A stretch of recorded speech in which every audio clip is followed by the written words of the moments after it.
Let's see.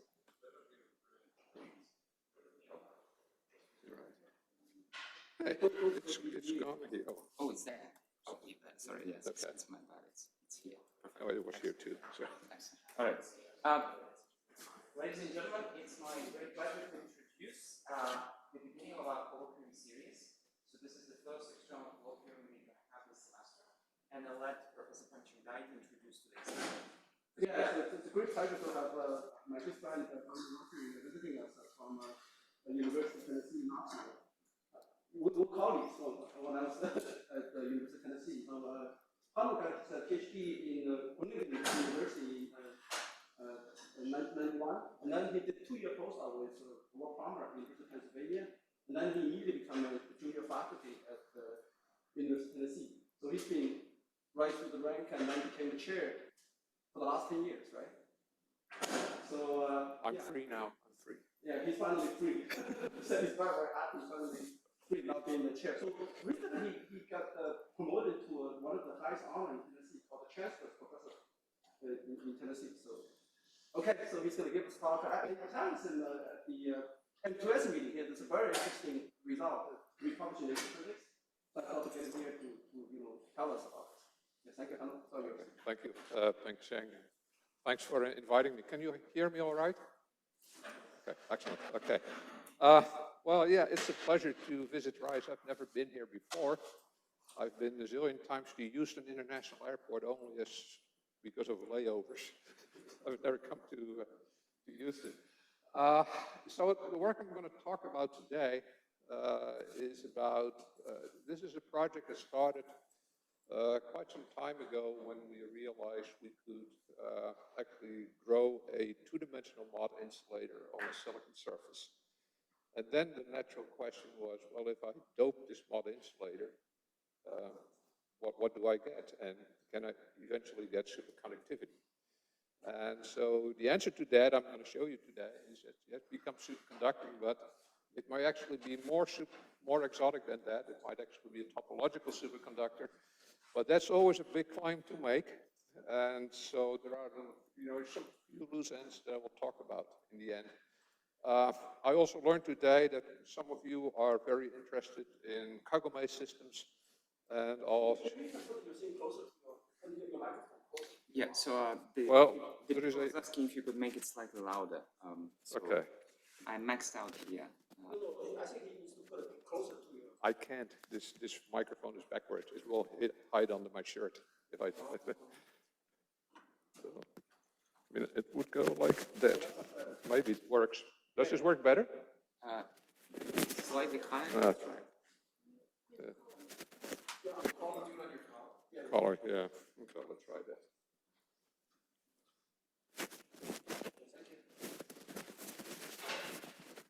How's this? Yeah, much better. Yeah?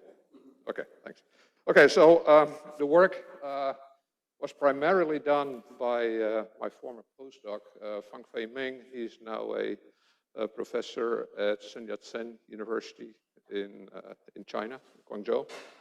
And Steve Johnston, who provided the theoretical input. There are actually quite a few other collaborators on this project, and if you know the names, you realize there are more theorists than experimentalists on this project, which is maybe a little bit strange, but there are a lot of ingredients that we needed to understand, so that's why that happened. So I will be talking, I will give you a broad introduction. I was asked to give you a broad introduction. So that's what I'll do. And then essentially the talk is broken down as follows. So, it's not, okay. I'll start talking about mod physics in a triangular lattice on a silicon surface. Essentially then what we do is we will dope the mod insulator. I'll tell you why that is interesting. Essentially, you can then create a Fermi surface which you can probe with, for instance, quasi-particle interference imaging in STM. So we'll talk about that.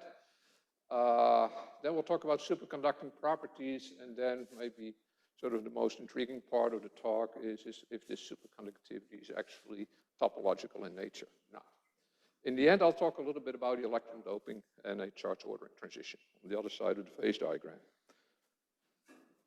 Okay, so I'm sure many of you have seen this slide before. I never worked on high temperature superconductors. I never did cuprates.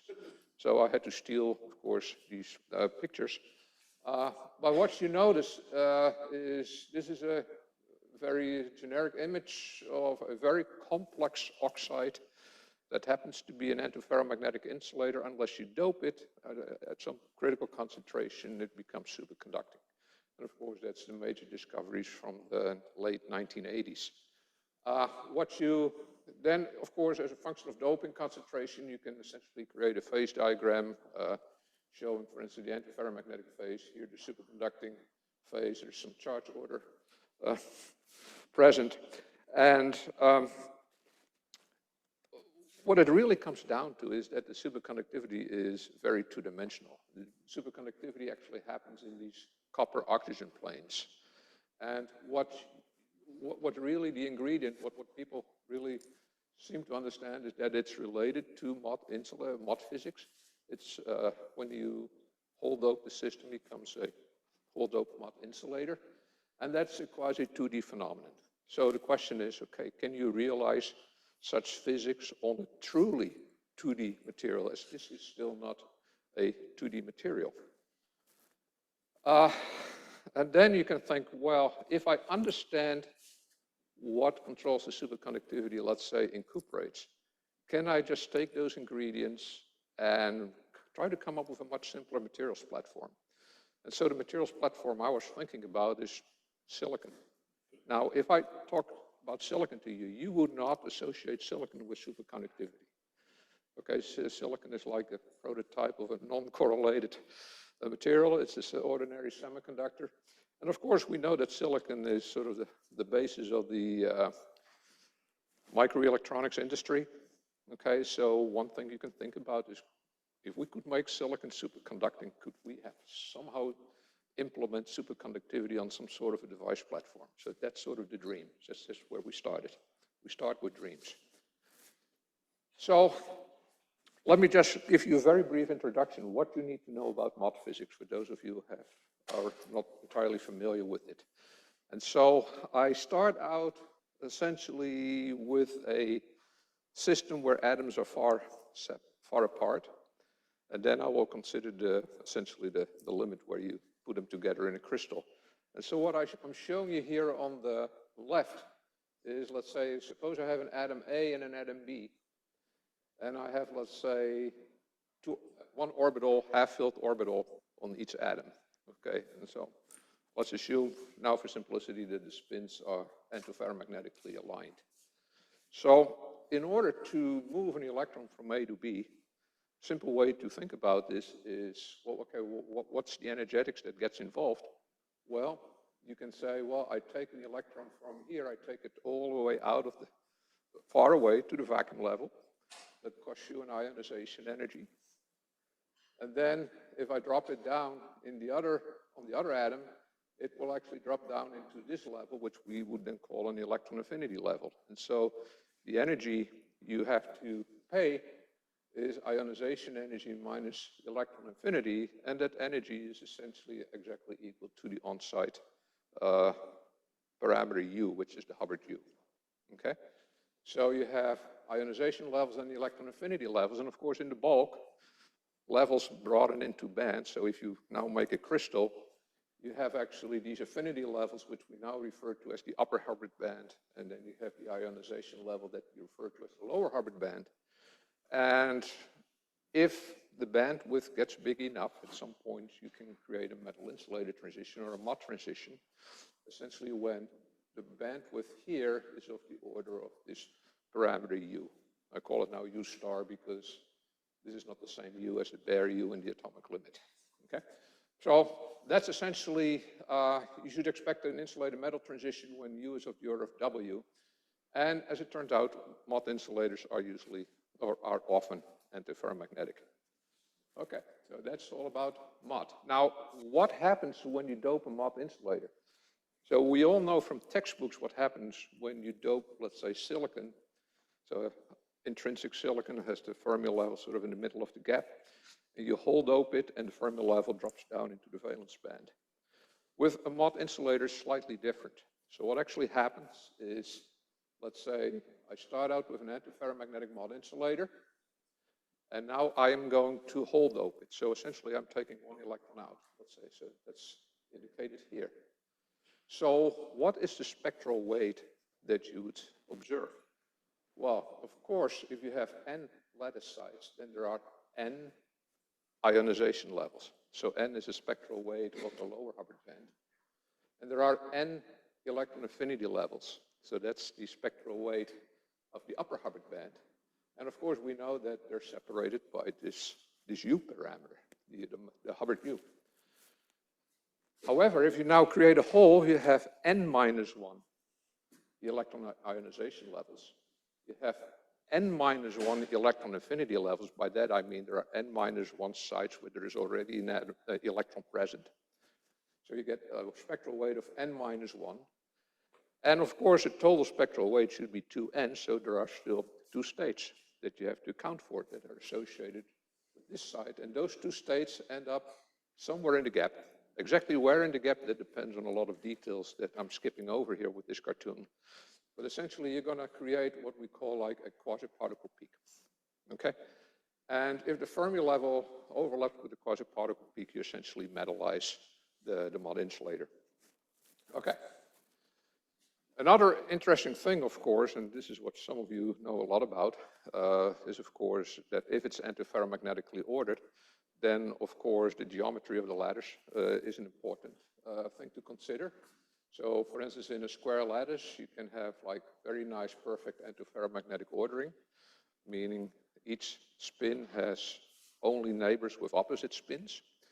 But on a triangular lattice, that is very difficult to realize, or impossible to realize, because if a spin pointing this way, antiferromagnetic interactions would force the spin to point in the other direction, but then what do you do with the third one?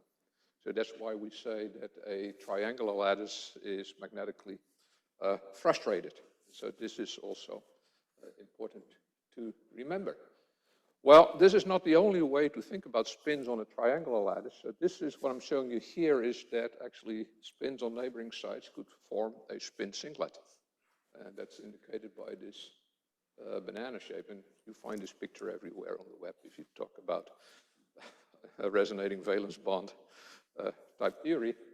Essentially, you can have these spin singlets, and of course you can arrange these spin singlets in any way you want on this lattice. And so the ground state is then supposed to be a coherent quantum superposition of all these spin singlets, known as the RVB state. And so when is a state like this, when might you expect this? Well, it's typically, of course, with the spin frustration, low spins, we're talking about spin 1/2 in this talk, and of course, low dimensionality. And then the question is, if you have a system like that and you would dope it, would that be a way to create superconductivity? Okay. All right. Now, before we talk about superconductivity, we're going to be talking about, before we're getting into the detail, we're going to be talking about order parameter symmetries in superconductors. And that is always a little bit, that gets quite complicated quickly. So what you learn in the textbook is, of course, that electrons pair up essentially to form a boson, a Cooper pair, which then can Bose-Einstein condensate into a coherent quantum state. A coherent quantum state that would have like an amplitude and a phase. And for a conventional superconductor, the phase is uniform. All electrons have this, all Cooper pairs have the same wave function. They all have the same phase. Okay? If you look into K-space, and let's say you take a very simplistic picture of a spherical Fermi surface, if this is the Fermi surface, essentially superconductivity will open up a gap at the Fermi surface, but the magnitude of that gap is completely isotropic. And that's what we refer to as S-wave superconductivity. And S-wave superconductivity, or conventional superconductivity, is the superconductivity you see in things like mercury, lead, tin, or MgB2, and it's believed to be, it is usually phonon mediated. However, when electron correlations become strong, there is a tendency to avoid on-site pairing. Because if you put two electrons on the one side, there's a big correlation energy involved. And one way to do this is to pair up in higher angular momentum states. So instead of doing an S-wave pairing, you could do, for instance, P-wave, D-wave, F-wave, and so on. Okay? So here, this is a very simple picture. Again, this is now a D-wave superconductor, which is believed, of course, to be the order parameter symmetry of the cuprates, where if you progress along the Fermi surface, you start to see a variation in the magnitude of the gap. So this is simply a polar plot of the magnitude of the gap, okay? And you can see that if you're going along this direction in momentum space, the gap is maximum. If you're right here at this point, which we call a nodal point, then the gap is actually 0, and it goes again to maximum gap. And there's also a sign associated with this. It's sort of like an internal phase of the Cooper pair. And here the sign is all positive everywhere because the order parameter is isotropic. But here it has this D-wave symmetry, and of course that became very well known during the studies of high TC superconductors. And we called that at the time unconventional. Now, of course, it's still called unconventional. And it's typically encountered in situations where Coulomb repulsions are strong. Okay, so we have conventional, unconventional, and now these days we have something that we call exotic. Okay, so you can have a D-wave superconductivity, let's say, in a cuprate, which essentially is a square lattice. But there's also a thing called now exotic superconductivity, and that can be sort of any kind of topological superconductivity. And the idea is very simple. If I have strong correlations, you would tend to think that D-wave pairing would be favored. But if you have D-wave pairing on a hexagonal lattice or triangular lattice, essentially the dxy and the dx squared minus y squared are both degenerate. And so you have two competing order parameters that are degenerate. And so group theory will tell you have to take the linear combination. And the linear combination actually is not simply dxy plus dx squared minus y squared, but you actually have to take this combination, d plus id or d minus id. And the I essentially ensures that you create, in K-space, you have a fully gapped superconductor. So when you take the complex linear combination, the order parameter is gapped throughout K-space, and that gives you the highest condensation energy. So that's the most favorable one. And if you take the gamma point and you would go around, let's say you wind around the gamma point, if you look in the case of d plus id, you see that the phase evolves, goes from, let's say, 0, and then it's 2 pi over 3, and then you see here you make a revolution of 2 pi, you come back to the same point, there's actually a revolution of 4 pi.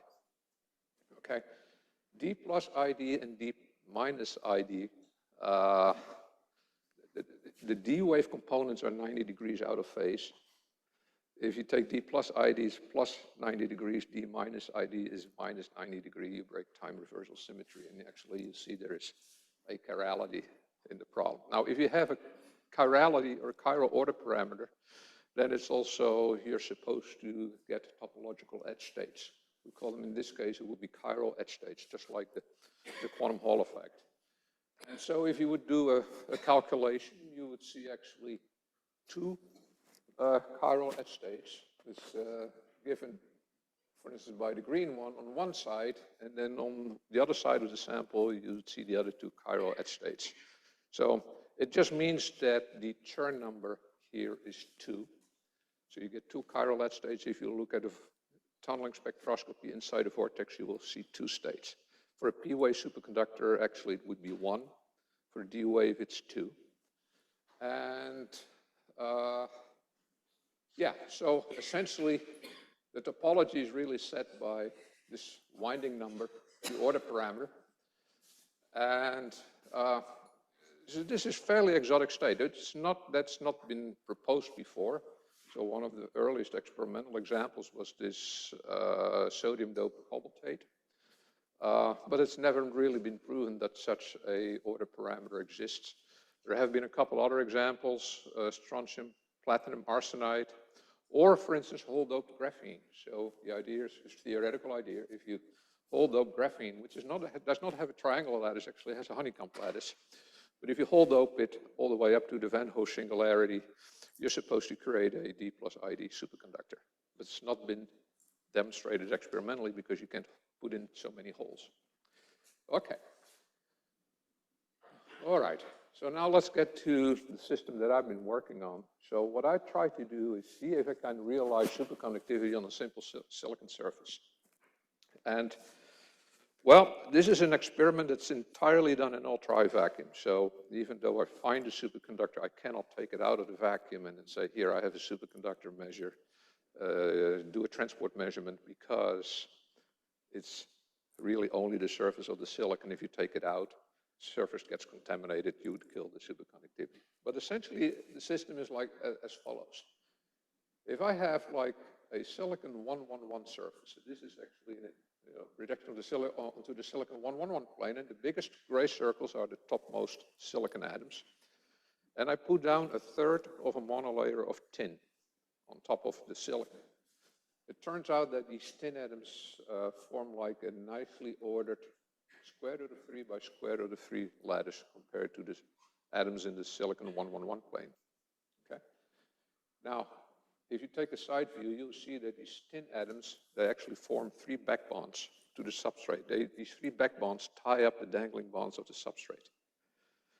But it's a tetrahedral bonding configuration, so there's a 4th bond, which in the case of tin then points into the vacuum. If you do your electron counting, that 4th bond is half-filled. Okay? So this is a half-filled dangling bond. And okay, I can look with STM. So with STM, I really get a very nice image of the surface. Actually, on this image, you see 2 defects, one here, one there. Otherwise, it's perfect. Okay, so this is very well behaved. Now, if you have one a half-filled orbital per unit cell, and you would do a DFT calculation, you'll find that it's metallic. But of course, if you look at the distance, these atoms are pretty far apart. So the atoms in the 111 plane, they are about 4 angstroms apart, times square root of 3. So that's a pretty long distance. And so you can expect the bandwidth to be narrow. And of course, the question is, what is U? I should say that I would almost like to refer to this as the first significant experiment in my former life. So this is really a long time ago. Well, we didn't look at tin on germanium, but at tin on silicon, but we looked at tin on germanium. And in tin on germanium, you see exactly the same thing. But then when you cool it down, you see a charge ordering transition. Actually, that's shown here. So at room temperature, you see the triangular lattice, you cool it down, you image. This is a STM image of the empty states, and you see like a nice honeycomb pattern. And in the filled states, you see a triangular lattice again, but it's actually tripled in size. And this is a charge ordering transition. And at that time, it was the first time we observed a charge ordering transition at the surface. And so tin on silicon, actually, I'll show you, is different. It does not undergo a charge ordering transition. It's a mod insulator. Okay, so that, I said it was in my former life, so that was in the 1990s. And I got interested again in this system when this paper came out. So this is from Jörg Schaefer's group. Let's see. So yeah, where's Jörg Schaefer?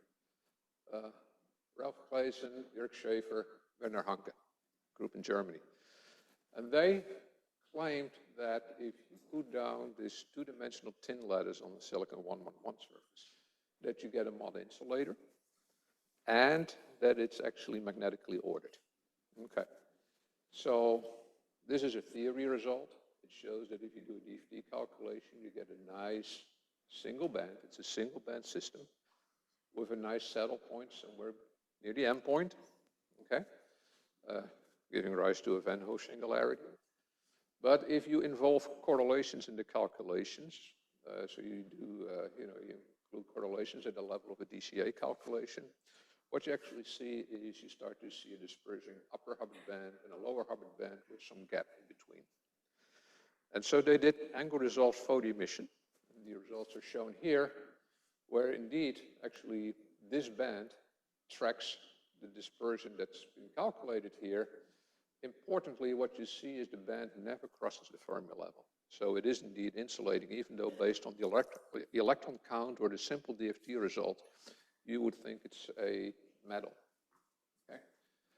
Then they actually see some backfolding in the ARPES, which is not structural in nature, but they claim that it's magnetic in nature. And so they claim the backfolding they see is related to spin ordering. And actually the claim is that spins on the triangle lattice have like row-like antiferromagnetic ordering. So you have a rows of spins up and other rows of spin down. Okay. Another interesting feature, just so you remember, because this will come back. So there is this Van Hoff singularity. So they calculate, actually this is their own calculation.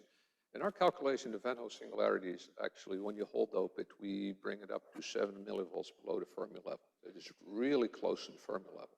The question is, can you see this Van Hoff singularity? Also, when you metallize it through doping, you expect to sort of recover the DFT dispersion, the LDA dispersion. And if you recover the LDA dispersion, you should recover the LDA Fermi surface, which actually is this Fermi surface, this magenta Fermi surface, which is like a warped hexagon. Okay, so what I'll show you next is we do see the Van Hoff singularity and we do see the hexagonal Fermi surface. Okay, so before I go on, why is this interesting? Well, I claim it's interesting because it's silicon. I mean, it's something else than complex oxide, but it's also extremely well defined. It's a single band mod system. It's very well ordered. And if you compare, for instance, let's say take QPR, atomic spectroscopy data from, let's say, complex oxide, typically what you see is something complicated, okay? If you take a silicon system, this is what you see. Here, there is always a thought that there are a lot of defects, but nobody knows what they are. Here, I can point to defects, and I can tell you, I know exactly what those are, and I can control the density. So there is some, I would say, this gives you really direct access to what I would call modness, okay, the physics of mod insulators, dope mod insulators. Okay. I will explain just briefly my experimental technique. So I do mostly scanning tunneling microscopy, so I can image the surface topography. At the same time, I can also do spectroscopy by parking the tip right above specific location on the surface and essentially ramping the voltage and measuring the current. And so that gives you, if you get an IV spectrum, you take the derivative or you measure it in a derivative mode, actually, you get something like this. This is actually for iron selenium. This is not my data. Actually, I should have cited this. But then essentially you get something that's proportional to the density of states. And so here, for instance, you see a superconducting gap when you do local spectroscopy with the STM.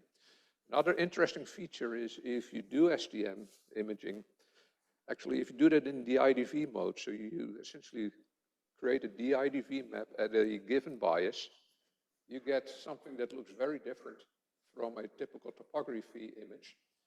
And lo and behold, if you do a Fourier transform of this image, this DIDV image, and let's say you do that at the tunneling bias close to 0 volt, you get a Fourier transform pattern that looks like this. And in this particular case, the outermost contour is simply a Fermi surface.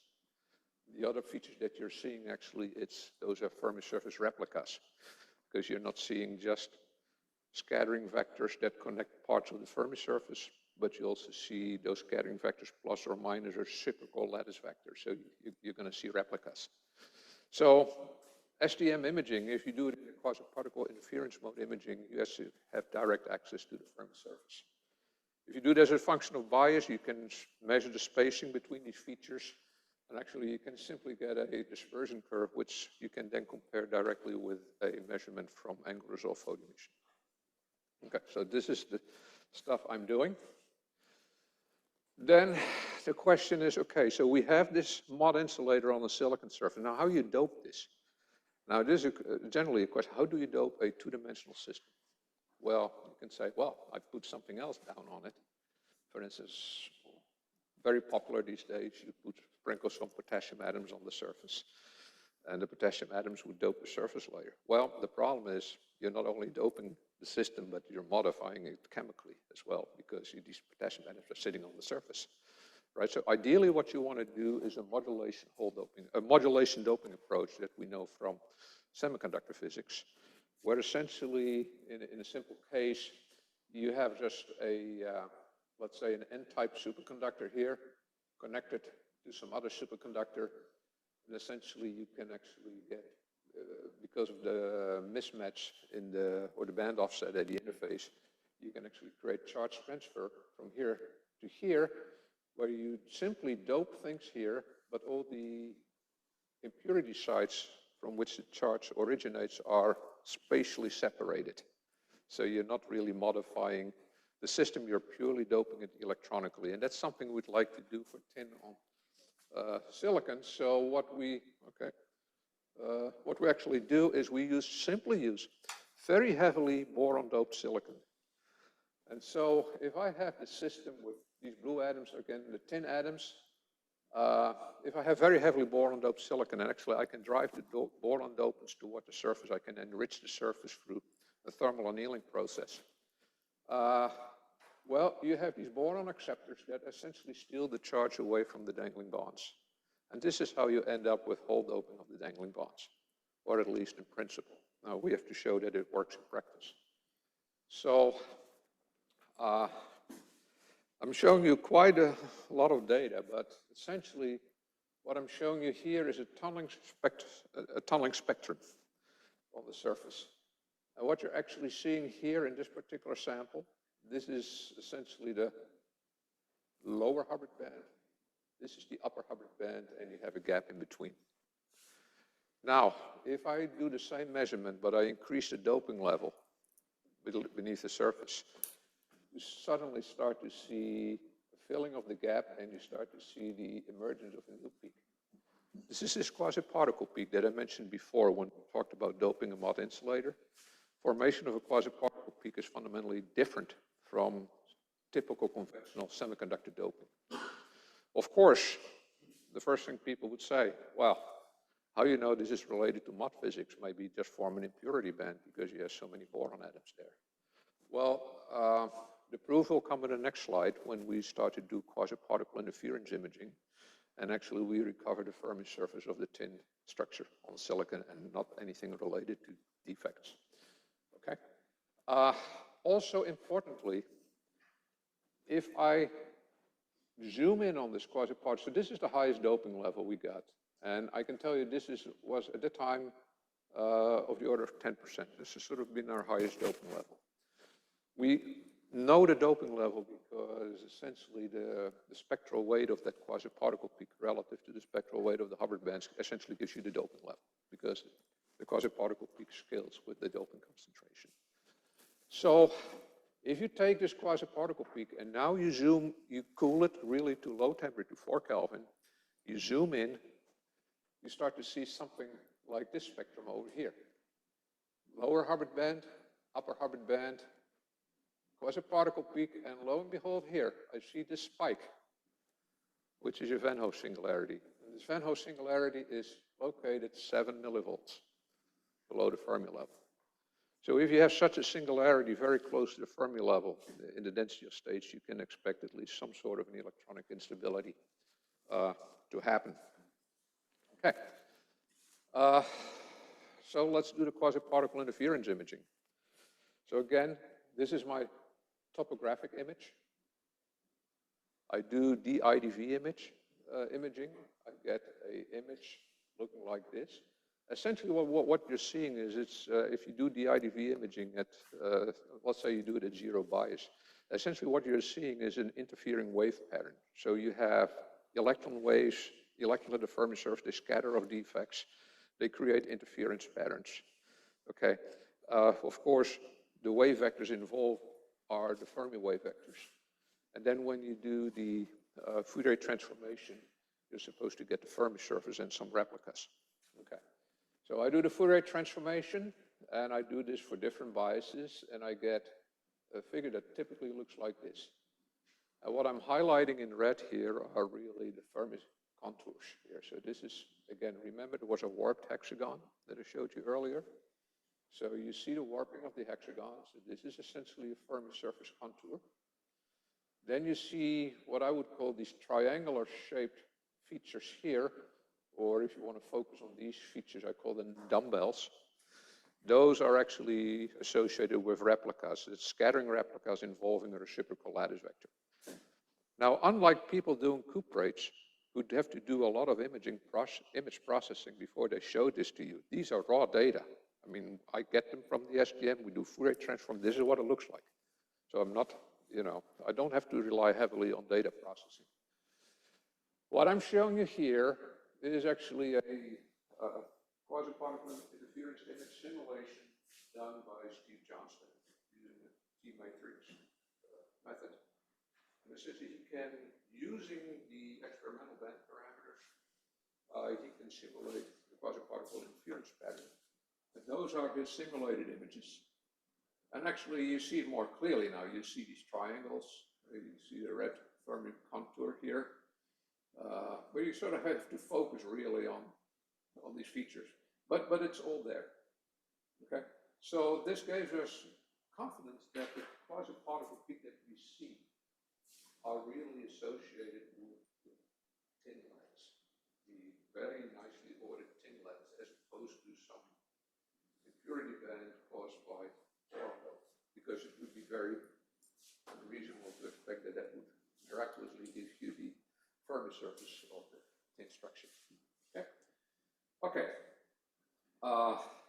So the words actually here, I highlighted it again, maybe a little bit more visible. I put it together with the DFT calculated Fermi surface. Okay. What you see actually, you see the warped Fermi surface, but the warping is a little bit flatter than from the DFT, which we expect it to be if it's like a correlated system. Okay. So just to remember, I show a Fermi surface because through the doping we metallized the mod insulator, so you're generating a Fermi surface. Okay. Superconductivity. Would this now superconduct? So what do we have? We have a triangular lattice, single band mod insulator, one orbital per site. I dope it. And I create a dope mod insulator. I know that because I see the quasi-particle peak here as a function of the doping level. I get the right Fermi surface out that I expect. And then the question is, okay, would it, would it become superconducting like the cuprate, where you get superconductivity through hole doping? So this was our first attempt. Essentially, so this is our typical spectrum at high temperature. Now, if you look at very low temperature, not very low, 4 Kelvin, and you zoom in on the energy scale, you get something like this. So here, this sharp peak, this Van Hoff singularity is this broad bump now because I switched from 100 millivolt scale to millivolt scale. So you see this Van Hoff singularity, and then you see this dip, and this dip gradually disappears as you increase the temperature. So the first thing is say, superconductivity, but of course, we should call it a zero bias anomaly. If we don't know what it is, it's a zero bias anomaly, right? So we have to establish superconductivity in a different way. But one interesting thing is if I apply a magnetic field at half Kelvin, you start to see that essentially the magnetic field kills the superconductivity. Okay. All right. Now, if you want to do a fit of the gap, by using a formula for superconductors, which is typically the Nice formula that people use. You sort of have to normalize the density of states. You cannot fit this particular spectrum because this Van Hoff singularity is so close to this gap that your background is complicated. So what you do actually, you divide out the experimental spectrum by the spectrum you acquire when you kill the superconductivity, which we do by simply applying a magnetic field. So we kill the superconductivity by applying a magnetic field. That gives me the normal state, density of states. And so I normalize the measured density of states for the superconducting state by dividing out the normal density of states. And then you get a very nice curve, a series of spectra that look like this. And the fit parameter you get is delta. This is superconducting gap. And it sort of follows this strange, this familiar behavior. We're missing some data points here because the cryostat got unstable every time we got in the temperature range or something. Some problem with the stability of the SDM. So we fit this for two different order parameters, S wave and a chiral D wave. And again, the chiral D wave, we think, okay, it's correlated, it's triangular lattice, so probably we should try a chiral D wave. Okay. Now, the quality of the fit I'll show you later, but it's hard to distinguish between S wave and chiral D wave because both are fully gapped systems. It's not like a D wave that has a node. You see that the gap for the chiral D wave is smaller than for the S wave. Of course, the real gap is the same. It's just in the gap. The fitting formula for the D wave is a factor of 2 involved. So that's why on this plot it looks like they have a different gap, but it's just a factor of 2. Okay. Well, what's definitive evidence for superconductivity is, of course, if you see vortices. Okay. So you can image in an applied magnetic field. And so this is an image. This is a topography image of this one. This is a single domain of this square root of 3 thin structure. You do a DIDV imaging, and the color scale here gives you the intensity at 0 bias. And of course, when you start to see a large 0 bias intensity, that means you're killing the superconductivity locally. And so what you see here, these patches here are essentially the vortices. And the density of these yellow patches, meaning high density of states at 0 bias, that increases with the magnetic field strength. So you do see the vortices. So the thing is truly superconducting. You can actually also look at the 0 bias conductance away from the vortex. You sort of see this exponential decay. Gives you coherence length of about 14 nanometers, which is also sort of roughly consistent with the upper critical field value that we find from our SDM measurements. Okay, so upper critical field here is 3 Tesla, DC of the order of 4.7 Kelvin. We wasted 2 years trying to look for superconductivity with our helium cryostat because we only could get 4.2 Kelvin. Until my former postdoc, my professor in China, got fancy hotel and STM said, let's try it here. That's how we discovered this. So you can never go low enough in temperature. Very important. Okay. All right. What about doping dependence? Well, we wasted a lot of time thinking because a theory article had suggested that we needed to increase the doping level. And we couldn't go beyond 10%. So sort of the saturation limit for the doping density. But then we thought, let's go the other direction. So that's what we show here. This was our original result with 10% doping. Then we went to 8% doping and then to 6% doping. And what you really see is the gap becomes more pronounced and becomes much bigger. Okay? So there is a doping dependence of the gap size. That means a doping dependence of the critical temperature. So we do this again for the 8% sample here. Now we get a TC of 7.5 Kelvin, roughly. And you say, okay, what about the 6% sample? Is this one? Well, I can't really do a nice fit like this for the 6% sample because the upper critical field value is too high. So I can't find the spectrum to properly normalize my tunneling data because I want to get the spectrum in a normal state as well. But the magnetic field capability couldn't do that, but there are other things you can do.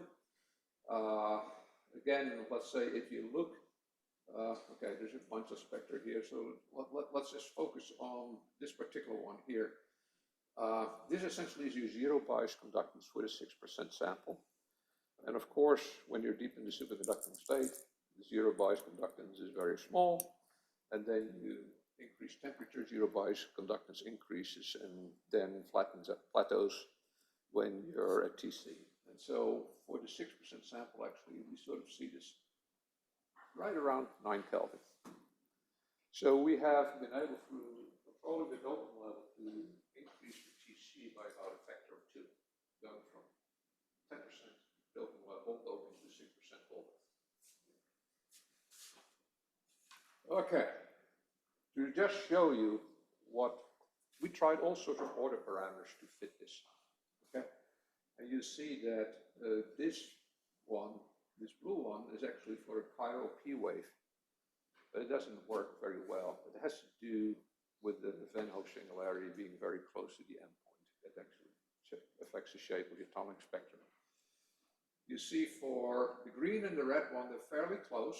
One is S wave, the other is a chiral D wave. If you zoom in sort of around 0, you know, you could argue the D wave is better.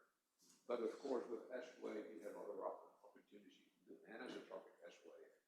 You can get a little bit better fit. You can do pneumatic order parameters. We tried them all. I only want to say is based on fitting the atomic spectrum, you can't really tell what it is. Okay. So back to QPI. So now we can do QPI with my former postdocs, very fancy STM. We can do QPI deep in the superconducting state.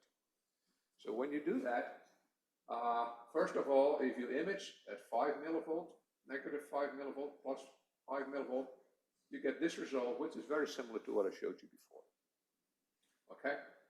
If I go to 0 millivolts, meaning I'm in the middle of the superconducting gap, you see that these features pretty much get washed out. So you essentially wash out the Fermi surface features. But then you see this, what we refer to as a flower feature that appears at the center. Okay? Well, we also try to do this, let's say, at high temperature, above TC. You see the flower feature is not there. Of course, then below TC, you see it. I'm not actually sure what's behind this window, but okay, it's all the screens. Okay. What we find out from what we did do next is do a quasi-particle interference image simulation for all the order parameters that you can come up with. And what Steve Johnson showed is that you see these flower features only if time reversal symmetry is broken. So he sees it for the D plus ID, he sees it for the P plus IP. He doesn't see it for an S wave, he doesn't see it for an anisotropic S wave, you don't see it for pneumatic order parameters. You have to have broken time reversal symmetry. So then the question is, okay, what are the possibilities for time reversal symmetry? First, as I alluded to, D plus ID, maybe I have a chiral order parameter. Or the defects I have on the surface are magnetic. Maybe these defects will get magnetic. That's a possibility too. So what we then try to do is sort of figure out what is the nature of the defects on the surface and are they magnetic? Okay.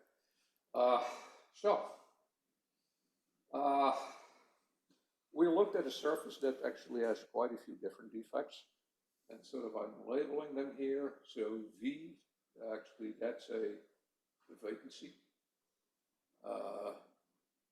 The S defect, actually that's a substitutional defect. That's a silicon atom substituting for a tin atom. Okay? So we have vacancy defects, substitutional defects. Then we have what we call the unknown defects. I cannot do anything about them. I don't know what they are. Okay? And then we decided, well, we can intentionally create some additional defects by depositing some extra tin additive on the surface. And if you do that, you start to see these are these extra tin additives. Actually, they're trimers, or nice trimers, these bright features. If you look at quasi-particle interference imaging, and you do not do the Fourier transform, just a real space image, these defects appear to be the strongest scatterers. gives you the biggest scattering intensity in the IDV map. So they're very strong scatterers, but it's tin on tin. So would tin be magnetic? Well, it's not a 3D transition metal, but that probably could be, might be. So what we then do is we looked at the tunneling spectra at all the defects on the surface, including these additional tin atoms. And you see every defect you're tunneling on, you start to see, so this actually, the shaded area is essentially the continuum, and this is the superconducting gap. You see that each defect produces some gap states. So you would have to assume, if you don't believe in chiral order parameters, you would have to assume that each and every defect on the surface is magnetic. Okay? Because if they're non-magnetic and it's an S-wave superconductor, you're not supposed to see gap states, right? It's Anderson's theorem. So we always see these gap states. What is actually interesting is that these additional tin atoms are the strongest defect states. And as it shows up here, I have to make sure, yeah. These defect states for these extra tin atoms are located closest to the formula, so they're the deepest, farthest away from the continuum. That is consistent with the simple observation that they're stronger scatterers, right? The stronger the scatterer, the deeper the bound states. So we decided to take a look particularly at these extra additive defects and at the substitutional defects. We know those very well.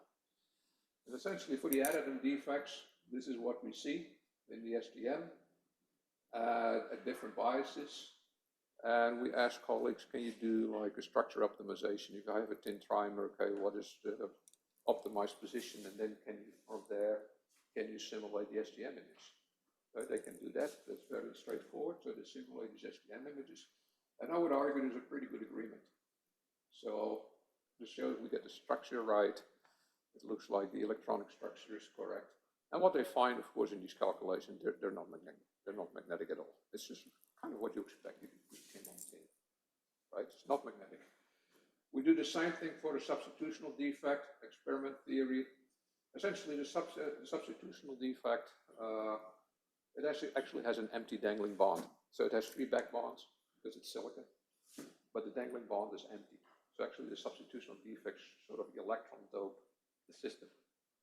The dangling bond is empty. Why would it be magnetic? It carries no magnetic moment. The back bonds are all satisfied.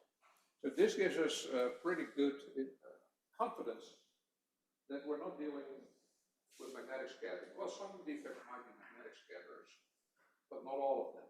But all of them produce these gap states in the superconducting gap. So the only alternative scenario is that they're chiral, that the order parameter is chiral in nature. Okay. If you claim a chiral order parameter, you have to do a sanity check. The sanity check is, do I see edge states?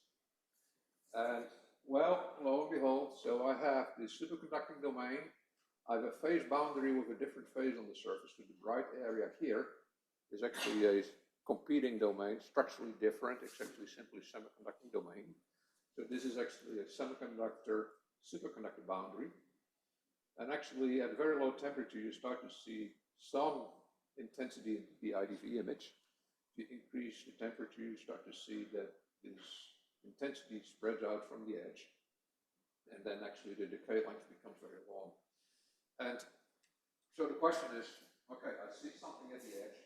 There is some zero bias conductance at the edge, so it could be an edge state. But it doesn't say if it's topological in nature. It could be any edge, kind of edge state. So it's not a proof that we have a topological edge state. But it is at least consistent with our claim that the order parameter is chiral, at least until somebody shows that it has a different origin. Okay? Okay. So these are my conclusions. That's not my last slide, by the way. These are my conclusions so far, right? So I think that taking a step back, just having a plain good old silicon surface, and you only put down a third of a monolayer tin, and you do that, and you build the semiconductor itself. itself is, I think, very remarkable. And it actually shows that this whole picture of doping and how this layer works. And then if it's indeed chiral, that is like an additional bonus, something that I hadn't anticipated from the outset until I started learning about chiral superconductors. But it seems to work very well, and I'd like to emphasize it's exceptionally clean and simple material system.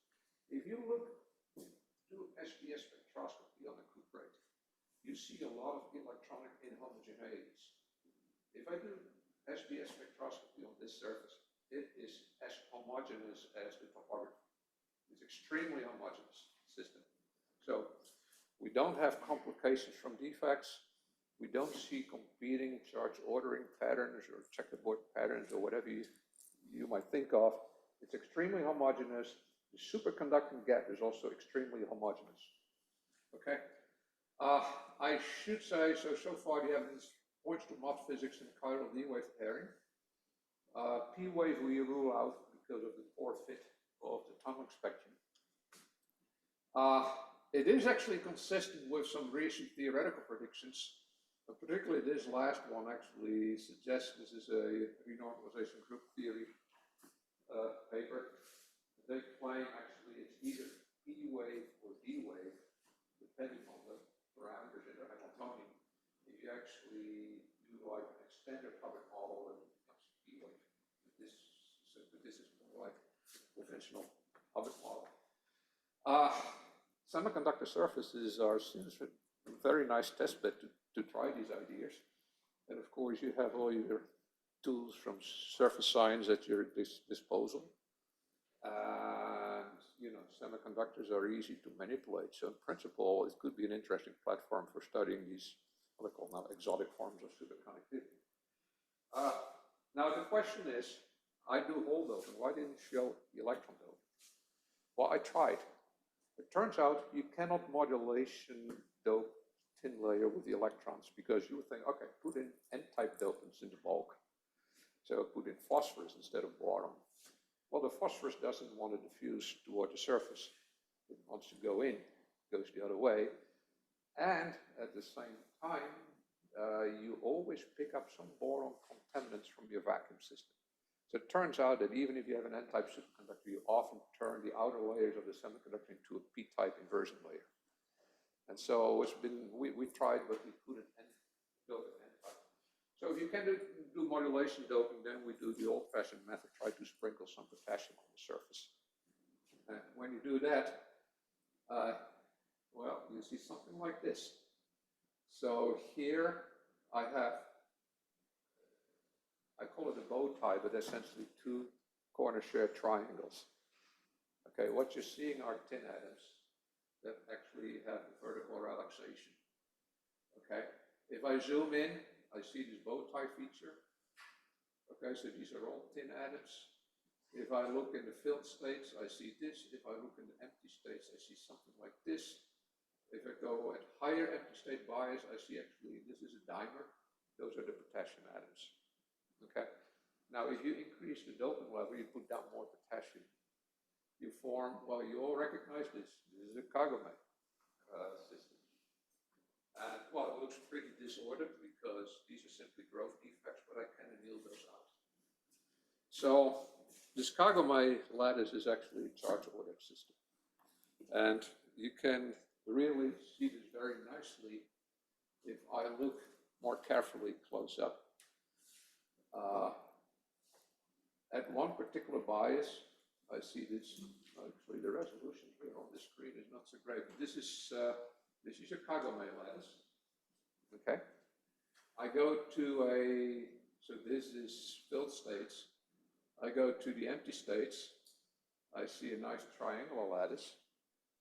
And if I go to higher bias empty states, I see a honeycomb lattice. And so it turns out that essentially the potassium atoms order, those are the blue atom, the red atoms here. They form this nice honeycomb structure.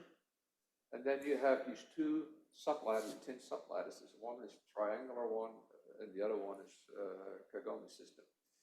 They are distinguishable because they have a different vertical relaxation, and the vertical relaxation is the result of a charge ordering transition.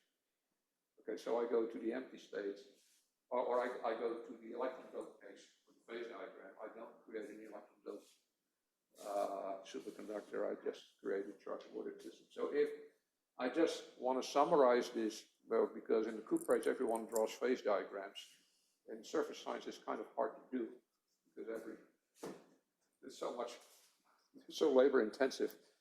But sort of to summarize, what we have is essentially a doping dependence of Tc on the whole dope side, superconducting. Parent phase is antiferromagnetic. I would claim there is a dome because, you know, it has to come down because this is an insulator. So somehow it has to come down. It's a dome, but I'm not sure what the shape of that dome is. And then on the other side, the electron dope side, I would have some sort of a charge order transition. This is very schematic and it's only very few data points, but phase diagrams is what are supposed to be very important. And so I'd like to conclude with that, but the main part of my talk was really the superconductivity. Thank you. Very interesting.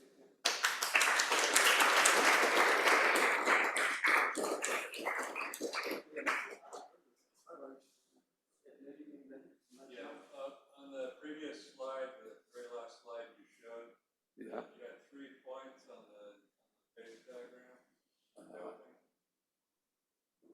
Yeah. How do you extrapolate the rest of that?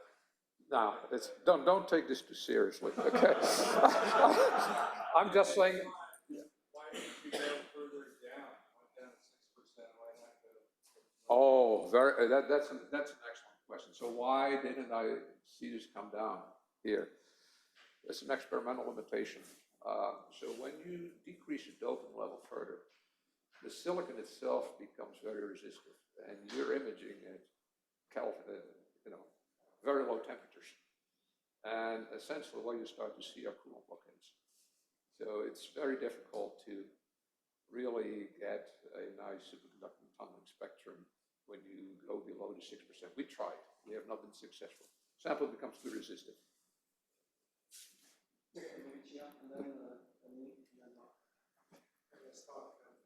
Maybe two questions. So one is there a way to measure iron magnetism in some way? You can put coil nearby, right? So Yeah. it's getting coil nearby, right? Something like a scanning split or so.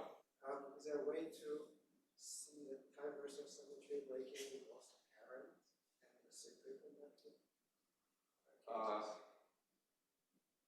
The only type of experiment I can come up with is maybe do some Josephson junction experiment with, or trying to find phase boundaries with tunneling barrier in between. Seeing some Meissner screening of this is, you have so few atoms here, that's really challenging. On the surface, as far as the converse, I would be even happy to see indication for the antiferromagnetic order in some way. Yeah, there's no signature, there's no direct signature. No, there is no, that is really, that's a good question. The photo emission people, so there was this paper that I showed you, this from Dirk Schaefer's group, this 2013. There have been follow-up photo emission papers where they claim, yes, this is correct, it's must be a rho-like antiferromagnetic order, they back it up with calculation. But there's no direct observation of magnetic ordering. You cannot do neutron scattering or anything to really determine. Spin polarized tunneling, maybe. That's something sort of on my wish list to do one time. But no, nobody has really seen it directly. I mean, So I noticed when you see the super gap, like my house is like 5 millimoles away. I wonder if you can go further to get to the there to do that, so you try order stability and whether So I caught half of your question. So when you see the super gap, there is my house there is about 5 millimoles lower than front level. I wonder if you can dope your concentration to the my house point. no, this is sort of the limit with the 10% sample that we have. Yeah, so we can get closer. We may in the future devise a different doping scheme, but with the doping scheme we have, it's not possible. No. So very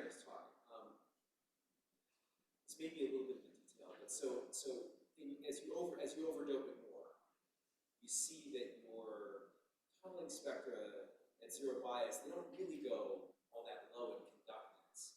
Right. And is that just because TC is lower? I mean, like you're at half a Kelvin and TC is 4.5. I would think you should get pretty low. But I know in cuprate junctions, for example, Right. there's a bunch of residual quasi-particles lying around from Yeah. some kind of pair breaking and no one understands where it comes from. Yeah. Is that sort of thing going on there? You know, one thing that we actually speculated on, and something that this is part of the truth that I didn't want to tell you. No, I'm just kidding. But as you dope the system and you go to higher doping levels, actually the domain sizes get smaller. And I mentioned you have competing domains on that surface of a different structure. And so it's actually an interesting question if that is really related to the fact that you have this Van Hoff singularity getting so close to the Fermi that the whole thing becomes unstable. But it's the domain size shrinks. And so the heaviest dope system have the smallest domains, and they're, I think, typically of the order of 10 to 20 nanometers. If you go to the 6% sample, you create big domains. Still not big enough for conventional ARPAs, but we are sort of at the limit where we could potentially do it with nano ARPAs. But so we think that that might have to do with maybe some fluctuation due to some finite size effect. Okay, Matt, yeah. So are there edges around these domains? Edges. Yeah, I mean, this is one of the edges that I showed you. Right. Yeah. So I mean, I think since you've got SDM, I think one of the things to do is to just go in and sort of or put impurities and crap around those edges. And if they're chiral edge states, you shouldn't be able to destroy them. If there's some type of trivial 1D edge, Well, okay, so actually, so far, we have not seen anything that destroys them. So there are these native defects. We have not really put additional defects, try to create high density of defects. But there's another thing that sort of puzzles me is, okay, you have the triangle lattice symmetry, and so you get this degeneracy of the order parameters. But once you get close to the edge, one should win over the other, I would imagine, right? There's no longer, you lose your triangle lattice symmetry. Yeah, So would it convert to conventional deep wave? We haven't seen any evidence of that. I mean, if it's really D plus ID, it's a topological phase. And what you're talking about would just affect the spatial profile of the edges transverse, but they'll still have two parallel edges. But they'll be spin sensitive. One spin up and one spin down. Yeah. So if you put magnetic impurities versus non-magnetic impurities, I mean, we should be able to play along. That's a good idea. Very exciting. Yeah, thank you. Maybe one last, from the students here. Did you take the IPV spectra on your panel units? No, well, we took the IDV spectra, but not the IDV images. The Kagomite system actually has a very large bandgap, so this is charge ordered state, it's countable, and so, I don't have it here in my talk, but you can look up the paper actually. So yeah, we get nice the IDV spectrum. And we've tracked at the IDV spectrum through the charge order transition. But it is a very complicated system because you get 3 sublattices. And the potassium sublattice starts to melt before the other 2 sublattices, which is truly the charge ordered system, actually collapse. So this is a very complicated transition, and so it's not so easy to analyze, but we've sort of seen 3 steps in this whole process. First is the sublattice melting of the potassium lattice. And then you start to see first kind of a displacive transition from the charge ordered state to another state, and then you get an order-disorder transition, and then everything is back to square root. Okay, well,